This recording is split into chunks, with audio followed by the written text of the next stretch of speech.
But the big story, of course, that we're focusing on is the Noida land mess. Let's go across to our first caller. We've got Anik Kaul joining us. He's an operations manager, 30 years old, but he's invested 9 lakh rupees in a project called the Super Tech Eco Village. He's not taken a bank loan, but let's straight go across to Anik with this question. Anik, it's over to you. What's your question? Well, my question is, to be very frank, if, for example, this judgment had to be passed, I was kind of wondering, I'm sort of a person who's invested this money after, in terms of, I had a property which I sold, and I thought possibly this is the best investment so that I can actually find a place here.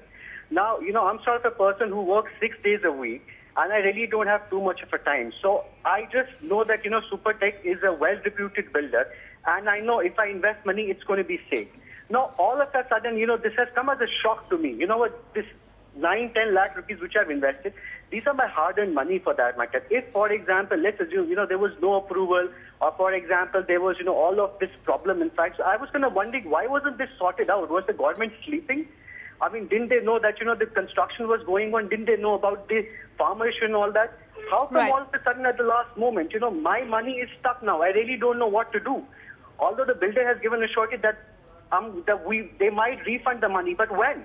Right, Anik, we've got the builder right here on the show with us. The CMD of Supertech will be answering your question. But before that, let's go across to our next caller before we get our guest to answer those questions. Rakesh Kumar, he's an entrepreneur. He's in fact invested as much as 50 lakh rupees in 2 projects. Rakesh, what's your question? Okay, my question is that I have invested in 2 projects. One which is a residential, which is Earth Town.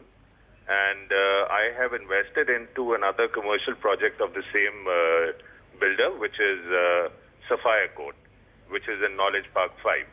Now, my question is that with the kind of money that I've spent, number one, that for the residential property, I've taken a loan. And number 2, for a commercial property, I've made a down payment. How safe is my investment right now? And if tomorrow at any given point of time, if these projects were to get scrapped, how would I repay the banks? What about my credibility when it comes to banking? That is what my question is. All right, let's try and answer both those questions. Mr. Tulsi, you've got worried home buyers calling in, as you can hear them. Many worried about what will happen to their money. What are the kind of legal options before them, given that so many projects are getting scrapped? Well, the legal options before them are that the government hopefully listens to their problems. The first problem is that how are they going to repay the loans? Are the loans going to be rescheduled? And is it wherever they are going to get the alternative sites, there's going to be a time lag. Right. They'll be delayed by at least 1 year. And if they are delayed by 1 year, they have to pay additional rent. How are they going to reschedule those loans?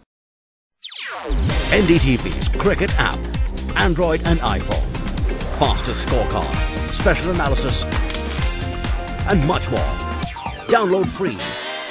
ndtv.com/apps.